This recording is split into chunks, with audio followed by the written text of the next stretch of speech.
नमस्ते। आज प्रथम पारी में सीईटी परीक्षा के अंदर जो पेपर आयोजित हुआ था उस पेपर के जो प्रश्न हैं उन प्रश्नों की अपन चर्चा करेंगे कि उनके क्या आंसर हो सकते हैं। मैंने प्रश्न पत्र देखने के बाद में मैं ये कह सकता हूँ कि हमें कोई ज़्यादा किताबें पढ़ने की ज़रूरत नहीं होती है। जो ऑथेंटिक किताबें हैं उन किताबों को हमें बार बार पढ़ना चाहिए ताकि हम प्रश्नों के उत्तर बड़े ही आसानी से दे सकते हैं और अपना कॉन्फिडेंस है वो भी बना रहता है। तो फ्रेंड्स, हम अपना समय खराब नहीं करते हुए एक प्रश्न के उत्तर पे चलते हैं। पहला प्रश्न था, भारत के किस राज्य में कुल क्षेत्रफल में वनों का क्षेत्रफल प्रतिशत में सर्वाधिक है? प्रतिशत में सर्वाधिक है फ्रेंड्स, वो है अपने सी आंसर मिजोरम का, जो कि अपने 85.4% है। और ये हैं आपके जो ISFR रिपोर्ट 2019 है उसके तहत।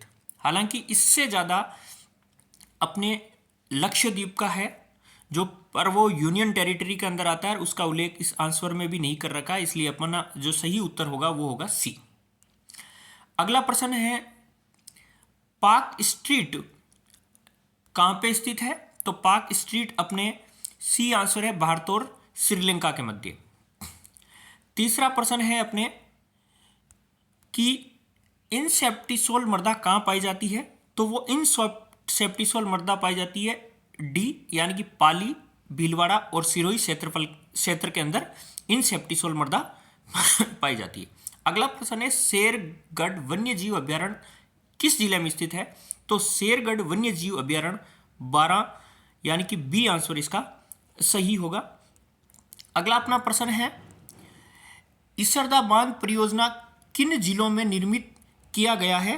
तो यह है अपने इसरदा बांध, सी ऑप्शन होगा टोंक और सवाई माधोपुर जिलों के अंदर होगा। नेक्स्ट प्रश्न है फ्रेंड्स अपने कि निम्नलिखित में से कौन सा, यानी कि राजनीतिक कार्यकर्ता संबंधित देशी रियासत से सम्मिलित नहीं है? तो इसका जो आंसर होगा वो होगा अपना ए, श्री हरिमोहन माथुर है। ये करौली से संबंधित नहीं थे। यहाँ पे थे तो एक माथुर साहब ही थे, पर उनका नाम था त्रिलोक चंद माथुर। क्या नाम था? त्रिलोक चंद माथुर थे। तो इसमें अपने बाकी तो जो है वो संबंधित है, गोपीलाल यादव भरतपुर से संबंधित है, मथुरादास माथुर मारवाड़ से, कृष्ण दत्त पालीवाल धौलपुर से। तो अपना आंसर हो जाएगा ए।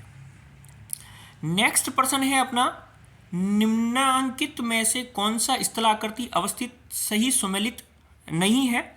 तो इसमें जो आंसर होगा वो होगा लसाड़िया का पठार। इन्होंने राजसमंद बताया है, जबकि लसाड़िया का पठार उदयपुर में जयसमंद झील के पास जो कटाफटा क्षेत्र होता है वो है लसाड़िया का पठार। नेक्स्ट प्रश्न, जनगणना 2011 के अनुसार राजस्थान में लिंगानुपात, यानी कि इन्होंने लिंगानुपात पूछा है। तो पहले प्रश्न ये पूछ लिया जाता था राजस्थान का लिंगानुपात कितना है, भारत का लिंगानुपात कितना है। तो राष्ट्रीय औसत की बात करें तो इसका यह है कि राष्ट्रीय औसत से 15 बिंदु कम है। कैसे? राष्ट्रीय औसत है 943 और राज्य औसत है वो है 928। तो इन दोनों में अंतर कितने का हो गया? 15 का। 15 कम है ज्यादा है? 15 कम है, इसलिए इसका आंसर हो जाएगा डी। अगला प्रश्न है, भारत में राज्य पर्यावरण नीति, यानी कि जो वन नीति आई थी वो राजस्थान में वन नीति आई थी आपके 2010 के अंदर। कब आई थी? 2010 के अंदर आई थी। नेक्स्ट प्रश्न है, अडानी हाइब्रिड एनर्जी की सहायक कंपनी ने किस स्थान पर भारत का पहला पवन सौर हाइब्रिड पावर प्लांट स्थापित किया था? तो वो था डी, जैसलमेर के अंदर। अगला प्रश्न है, कौन सा खनिज खनन क्षेत्र सम्मिलित नहीं है? तो वो है फ्रेंड्स तांबड़ा काला गुमान। ये काला गुमान जो क्षेत्र है, ये काला गुमान क्षेत्र पन्ना के लिए प्रसिद्ध है। किसके लिए प्रसिद्ध है? पन्ना के लिए। अगला प्रश्न है, 1857 की क्रांति के दौरान जयपुर के पॉलिटिकली एजेंट कौन थे? तो जयपुर के पॉलिटिकली एजेंट थे विलियम ईडन। बर्टन जो थे वो थे कोटा के अंदर। बर्टन कहाँ थे? कोटा के अंदर। मेसन कहाँ थे? जोधपुर के अंदर। और मेजर मॉरिसन जो थे वो कहाँ पे थे? भरतपुर के अंदर। तो अपना सही उत्तर क्या होगा इसके अंदर? बी ऑप्शन हो जाएगा। अगला प्रश्न है जो है कि 19वीं शताब्दी के उत्तरार्ध में मेवाड़ में देश हितैषणी सभा की स्थापना की गई थी। सभा का मुख्य उद्देश्य समाज सुधार था। तो सही कूट का चयन कीजिए। एक्चुअल में क्या हुआ अभी कि 1877 के अंदर महाराजा सज्जन सिंह के द्वारा, किनके द्वारा? सज्जन सिंह के द्वारा राजपूतों में वैवाहिक समस्याओं के समाधान के लिए, सुलझाने के लिए इस मेवाड़ हितैषणी सभा की बात की गई थी। हालांकि वो कार्य भी देखो, वैवाहिक समस्याओं की समस्या समाधान कर रहे हैं तो वो भी एक समाज सुधार से संबंधित कार्य ही था। तो मैक्सिमम प्रोबेबिलिटी इसकी यही होगी कि इसका उत्तर यही होना चाहिए। परंतु यदि ये मान लिया जाता है कि वो केवल राजपूत समाज से संबंधित था तो फिर अपना उत्तर ए होगा। मेरे अनुसार से इसका उत्तर है जो बी होना चाहिए। बाकी क्या उत्तर रहता है अंतिम रूप से जो अधीनस्थ सेवा चयन बोर्ड है उसके द्वारा प्रमाणिक आंसर की आने पे ही हम कह सकते हैं कि इसका उत्तर यह सही है। अगला प्रश्न है निम्नांकित ठिकानों में से किसने चौरी कर लगाया था? चौरी कर हमें पता है कि सबसे पहले बिजोलिया ने लगाया था। और यह कब लगाया गया था? 1903 के अंदर। 1903 में किसने लगाया था? राव कृष्ण सिंह ने। राव कृष्ण सिंह जो थे उन्होंने ये चौरी कर लगाया था। और चौरी कर कितना था? चौरी कर था आपके 13 रुपये। 13 रुपये जो भी अपनी बेटी की शादी करता था वो ठिकानेदार को उसको देने पड़ेंगे। अगला प्रश्न है अपना लोदरवा प्रसिद्ध है। तो लोदरवा किसके लिए प्रसिद्ध है? जैनियों के लिए। और लोदरवा है कहां पे? जैसलमेर के अंदर। ए उत्तर हो जाएगा इसका। अगला प्रश्न निम्नलिखित में से कौन सा सिंचाई परियोजना से सुमेलित नहीं है? तो ये परवन लिफ्ट है जो जयपुर में बता रखा है। ये जयपुर में नहीं होकर के कहां पे है? बारां के अंदर है। क्योंकि बारां के अंदर ही एक नदी बहती है जिसका नाम है परवन नदी। अगला प्रश्न है फ्रेंड्स मेहणसर प्रसिद्ध है। मेहणसर किसके लिए प्रसिद्ध है? मेहणसर सोने की चित्रकारी के लिए प्रसिद्ध है। और यह है कहां पे? झुंझुनू के अंदर है। मेहणसर कहां पे है? झुंझुनू के अंदर। और यह प्रसिद्ध किसके लिए है? सोने की चित्रकारी के लिए। अगला प्रश्न बहुत ही बार परीक्षा में पूछा गया है परंतु मेरे ये समझ में नहीं आया कि इसका उत्तर क्या होगा। पर जितना मैं समझ पाया हूं मैं आपको थोड़ा क्लियर कर देता हूं। इसके अंदर ये कि जो बातों की फुलवारी है ये विजयदान दत्ता की है। और ये 13 खंडों में विभक्त है। कितने खंडों में? 13 खंडों। ये मैं नहीं कहता हूं, ये कक्षा 10 की राजस्थान इतिहास की जो पुस्तक है, राजस्थान इतिहास एवं संस्कृति, कक्षा 10 राजस्थान इतिहास एवं संस्कृति, उसके पेज नंबर 102 पे ये लिखा हुआ है कि वो पुस्तक 13 खंडों में विभक्त है। अब इसमें क्या आंसर होगा वो तो अब है नहीं, तो पुस्तक के अंदर यही दे रखा है। अगला प्रश्न है 15वें वित्त आयोग के अध्यक्ष कौन है? एन.के. सिंह है। उत्तर डी होगा। अगला प्रश्न है सन 1960 और 61 में गहन कृषि जिला कार्यक्रम के अंतर्गत कितने जिलों को समाहित किया गया था? तो उसके अंदर 7 जिलों को किया गया था जिसमें राजस्थान का एक जिला सम्मिलित था और वो जिला था आपके पाली जिला। अगला आता है प्रश्न शिव समुद्रम जलप्रपात किस नदी पर अवस्थित है? तो शिव समुद्रम जलप्रपात कावेरी नदी पर स्थित है। अगला प्रश्न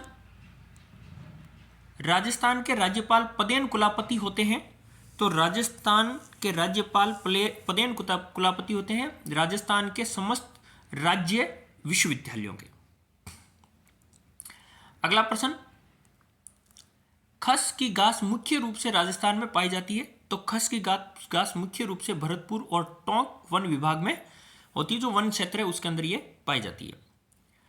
अगला है राजस्थान विधानसभा के प्रथम प्रोटेम स्पीकर कौन थे? तो ये थे महाराव संग्राम सिंह थे, महाराव संग्राम सिंह। अगला प्रश्न है, निम्नलिखित में से कौन सा आभूषण मानव अंग से सुमेलित नहीं है? तो वो है आपके बी रमजोल। ये कलाई की बात कर रहा है, जबकि ये पैरों के अंदर पहने जाता है। अगला प्रश्न है, ई श्रम पोर्टल का उद्देश्य क्या है? ई श्रम पोर्टल का उद्देश्य यह है कि असंगठित कामगारों का एक राष्ट्रीय डाटाबेस बनाना। भारत को 15 कृषि जलवायु प्रदेशों में विभक्त किया गया है। तो ये किसने विभक्त किया था? ये योजना आयोग के द्वारा विभक्त किया गया था। किसके द्वारा? योजना आयोग के द्वारा। अगला प्रश्न है, भारत में शुष्क कृषि की जाती है। तो हमें पता है शुष्क कृषि वहां की जाती है जहां वर्षा की मात्रा कम होती है, और यहां वर्षा की मात्रा कम किसमें है? बी के अंदर 35 सेंटीमीटर से लेकर 75 सेंटीमीटर वार्षिक वर्षा क्षेत्रों के अंदर शुष्क कृषि की जाती है। अगला प्रश्न है, हमें मिलान करना है कि कौन सी माता जी किससे संबंधित है। तो हमें पता है कि करणी माता है जो चारणों की कुल देवी है, सकराई माता है वो खंडेल वालों की है, आई माता बिलाड़ा सीरवियों की है, और नारायणी माता किससे संबंधित है? नाइयों की। तो ये जो मिलान हो रहा है वो आपके हो रहा है डी के अंदर। तो इसका सही उत्तर हो जाएगा आपके डी। अगला प्रश्न है, केसरी सिंह बारट ने चेतावनी का चुंगटिया किसको संबोधित किया था? एक्चुअल में क्या हुआ था कि 1903 के अंदर महाराणा फतेह सिंह लॉर्ड कर्जन के दरबार में दिल्ली जा रहे थे, और उस वक्त केसरी सिंह बारट ने महाराणा फतेह सिंह को चेतावनी के रूप में जो बातें कही थी उनको चेतावनी का चुंगटिया कहते हैं। तो ये काफ़ी बार परीक्षा में पूछा जाता है प्रश्न, और वो हम कह सकते हैं कॉमन टाइप का प्रश्न है, लेकिन याद रखना चाहिए, जो अपने राजस्थान इतिहास, कला और संस्कृति की झलक प्रदर्शित करता है। अगला प्रश्न है, मुक्ति नामक कविता संग्रह के रचयिता कौन है? तो इसके रचयिता है मितेश निर्मोही। सी उत्तर हो जाएगा। निम्नलिखित में से किस षड्यंत्र केस में प्रताप सिंह बारट को कारावास दिया गया था? तो प्रताप सिंह बारट को 1917 के अंदर बनारस षड्यंत्र मुकदमे के अंदर इनको कारावास सुनाया गया था। कौन सा था? बनारस षड्यंत्र मुकदमा। अगला प्रश्न बार बार पहले परीक्षा में पूछा जाता था, 1 रुपए के नोट पर किसके हस्ताक्षर होते हैं? बाकी नोटों पे तो गवर्नर आरबीआई के होते हैं, लेकिन ये जब बात 1 रुपए की नोट की आती है तो उस पर साइन होते हैं सचिव वित्त मंत्रालय के। तो इसका सही उत्तर क्या हो जाएगा? ए हो जाएगा। अगला प्रश्न बड़ा ही कॉन्सेप्चुअल कह सकते हैं, जिसमें अपने को ध्यान रख के उत्तर देना था। इन्होंने कहा 6 अगस्त 2022 को जगदीप धनखड़ ने भारत के 14वें राष्ट्रपति के रूप में शपथ ली। यहां 14वें राष्ट्रपति के रूप में तो शपथ ली, लेकिन वो ली थी 11 अगस्त को। तो यह कथन क्या हो गया? गलत हो गया। जगदीप धनखड़ का संबंध झुंझुनू जिले से तथा उपराष्ट्रपति बनने वाले दूसरे व्यक्ति है। बिल्कुल ठीक है। ये लोकसभा सांसद, राजस्थान विधानसभा सदस्य पश्चिम बंगाल के भी थे, और वर्तमान में संसद के दोनों सदनों के अध्यक्ष राजस्थान से ही है। ओम बिरला जी जो लोकसभा अध्यक्ष है, और उपराष्ट्रपति होता है जो पदेन अध्यक्ष होता है आपके राज्यसभा का, तो दोनों ही राजस्थान से। तो ये बात भी सही है। तो इसका जो सही उत्तर है कि इसका उत्तर क्या होना चाहिए, तो वो हो जाएगा अपने डी। कौन सा हो जाएगा? डी उत्तर हो जाएगा, क्योंकि वो 6 अगस्त और 11 अगस्त वाला अंतर अपने को याद रखना है। अगला प्रश्न है, मलिक शाह की मस्जिद कहाँ स्थित है? तो मलिक शाह की जो मस्जिद है वो आपके जालोर के अंदर स्थित है। कहाँ पे स्थित है? ए उत्तर जालोर। अगला, 1857 की क्रांति में अंग्रेज एवं जोधपुर राज्य की संयुक्त सेना को किसने पराजित किया था? तो इसका उत्तर होगा डी, ठाकुर कुशाल सिंह जी थे, जिन्होंने इनको पराजित भी किया था। और ये गोरे और कालों के युद्ध के नाम से, बिटोड़ा का युद्ध वगैरह काफी फेमस था वो। अगला प्रश्न है, निम्न में से राजस्थान के किस मुख्यमंत्री के कार्यकाल में सर्वाधिक राष्ट्रपति शासन लगा था? तो वो थे भैरू सिंह जी शेखावत। अगला है, राजस्थान के किस भाग में मक्का का सर्वाधिक उत्पादन होता है? तो मक्के का जो सर्वाधिक उत्पादन होता है वो होता है दक्षिणी एवं दक्षिणी पूर्व, यानी उदयपुर वाला जो क्षेत्र है उसमें मक्के का सर्वाधिक उत्पादन होता है। अगला है जो अपने उद्योगों से संबंधित है, जिसमें अलग अलग बताया गया कि कौन सी क्षेत्र संबंधित है। हमें पता है कि जो अजरक प्रिंट है वो बाड़मेर से संबंधित है। किससे संबंधित है? बाड़मेर से। पावरलूम से जो संबंधित छपाई है वो है आपके बालोतरा से संबंधित है। मोठड़ा जो है वो है आपके जोधपुर का, और मसूरिया कैथून कोठा वाला क्षेत्र है ये इससे फेमस है। तो इसका अपन मिलान करेंगे तो सही उत्तर हो जाएगा एक। एक के अंदर 4, 2 के अंदर 3, 3 के अंदर 2 और 4 के अंदर 1 हो जाएगा। अगला प्रश्न है, केंद्रीय बैंक द्वारा निम्न में से कौन सी साख नियंत्रण की परिणात्मक विधियां होती है? देखो, साख नियंत्रण की 2 विधियां होती है, एक तो होती है क्वालिटेटिव मेथड और एक होता है क्वांटिटेटिव मेथड। तो यहां पे ये बात कर रहा है अपने क्वांटिटेटिव मेथड की। क्वांटिटेटिव मेथड का सही उत्तर होगा अपने बैंक दर CA। अगला प्रश्न है, श्रीधर अंधारे को किस चित्र शैली को प्रकाश में लाने का श्रेय जाता है? तो वो है आपके देवगढ़ शैली का। फ्रेंड्स, मैं आपको और बता देता हूं कि ये जो श्रीधर अंधारे जी के हुए और सारे जो प्रश्न आए थे, चेतावनी का चुंगटिया था, कैसे सिंह बारट जी का था, चाहे जोरावर सिंह बारट जी का था, ये सारे के सारे प्रश्न आपको कक्षा 9 और 10 के अंदर जो पुस्तकें चलती है, कक्षा 9 के अंदर तो आती है राजस्थान का स्वतंत्रता आंदोलन एवं शौर्य परंपरा, जो राजस्थान माध्यमिक शिक्षा बोर्ड की है, और एक आती है राजस्थान का इतिहास एवं संस्कृति कक्षा 10 की। हम लोग क्या कि बड़ी बड़ी गाड़ियाँ उठा, जो गाइडें होती है उनको उठा के लेके आ जाते हैं, उनमें पढ़ना ज़्यादा पड़ता है, प्रश्न कम मिलते हैं। और ये राजस्थान सरकार की पतली पतली सी किताबें हैं और इनमें से ही अपने को ज़्यादातर प्रश्नों के उत्तर मिल रहे हैं। तो मेरा तो यही आग्रह रहेगा कि जब भी पढ़ें ऑथेंटिक सोर्स से पढ़ें, क्योंकि इसके लिए ही हम सुजस ई बुलेटिन जो हमारा प्रतिदिन राज ई लर्निंग चैनल पे हम पढ़ाते हैं, ताकि आप ऑथेंटिक प्रश्नों के साथ अपने प्रश्नों को उत्तर दे सको। अगला है अपना, हटुंडी अजमेर में गांधी आश्रम की स्थापना किसने करी थी? तो हरिभा उपाध्याय ने करी थी। अगला प्रश्न है, निम्नलिखित पहाड़ियों में से कौन सी सतपुड़ा श्रृंखला का भाग नहीं है? तो ये भारनेर नहीं है, बाकी तो राजपीपला, मैकाल और महादेव है, ये सतपुड़ा पहाड़ियों का भाग है। वापस जनसंख्या से संबंधित प्रश्न पूछा गया है। 2011 की जनगणना के अनुसार राजस्थान की कुल जनसंख्या में अनुसूचित जनजाति की जनसंख्या का प्रतिशत कितना है? तो वो है आपके फ्रेंड्स 13.5%। जनसंख्या तो हमें वैसे याद रखनी चाहिए क्योंकि बार बार ऐसा प्रश्न पूछा जाता है। अगला प्रश्न करंट जीके से संबंधित है। फ्रेंच ओपन 2022 में महिला एकल की विजेता कौन है? तो इसका सही उत्तर है आपके डी, ईगा स्वियातेक। अगला प्रश्न है, निम्न में से किस रेलवे स्टेशन को हाल ही में platinum green railway station rating दी गई है? तो वो है अपना जोधपुर, ए उत्तर हो जाएगा। अगला है, राजस्थान का सबसे बड़ा कृषि जलवायु प्रदेश कौन सा है? तो इसका सही उत्तर होगा डी, अति शुष्क आंशिक सिंचित क्षेत्र। हमें पता है कि राजस्थान को जो कृषि जलवायु प्रदेश है वो कितने में बांट रखा है? 10 में बांट रखा है, और इनमें सबसे बड़ा है ये, और छोटा जो है वो है आर्द्र दक्षिण मैदानी क्षेत्र। आर्द्र दक्षिण मैदानी क्षेत्र है वो सबसे छोटा है, और जबकि सबसे बड़ा यानी कि लार्जेस्ट है वो कौन सा है? ये हो जाएगा आपके डी उत्तर। अगला प्रश्न है, कथनों को ध्यानपूर्वक पढ़िए। टीकाराम पालीवाल राजस्थान में एकमात्र ऐसे मुख्यमंत्री है जो उप मुख्यमंत्री भी रहे हैं।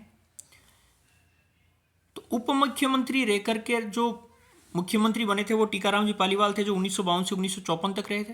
फिर उनका हरिशंकर भाभड़ा राजस्थान में अब तक के सबसे लंबे समय तक के उप मुख्यमंत्री रहे थे। हाँ, तो बिल्कुल ये भी सबसे लंबे समय तक उप मुख्यमंत्री रहे थे, 1993 से लेके 1998 तक, यानी कि सर्वाधिक लंबा कार्यकाल हरिशंकर भाभड़ा जी का ही था। तो इस हिसाब से ये और ये दोनों ही बातें ठीक है। और अगला प्रश्न है, प्लान्ड इकोनॉमी फॉर इंडिया पुस्तक किसने लिखी थी? तो इसका उत्तर होगा DM विश्वेश्वरैया जी। ये थे फ्रेंड्स प्रथम 50 प्रश्न। हम आगामी प्रश्नों पे भी चर्चा करेंगे। इन प्रश्नों के जो आंसर की हमारे द्वारा उपलब्ध करवाई गई है, हमने हमारी तरफ से पूरा प्रयास किया है कि आपको सही आंसर उपलब्ध करवाया जाए, परंतु अंतिम रूप से जो मान्य होगी वो आपके चयन बोर्ड के द्वारा जारी की जाने वाली की ही अंतिम रूप से मान्य होगी। मेरा इसमें यही रहेगा कि राजस्थान सरकार की जो पुस्तकें हैं, राजस्थान सरकार में प्रसारित होने वाले समाचार हैं, उनको ही आधार बना करके अपनी तैयारी करें और अपनी तैयारी में 4 चांद लगाएं, तो आप और अच्छा बेहतर परिणाम देंगे। आप हमारे राज ई-लर्निंग चैनल से जुड़े रहिए ताकि हम आपको परीक्षा से संबंधित जितने भी कंटेंट है, चीज़ें हैं, वो आपको उपलब्ध कराते रहेंगे। जुड़ने के लिए बहुत बहुत धन्यवाद। आप हमारे इस चैनल को लाइक, शेयर और सब्सक्राइब ज़रूर करें। जुड़ने के लिए थैंक यू।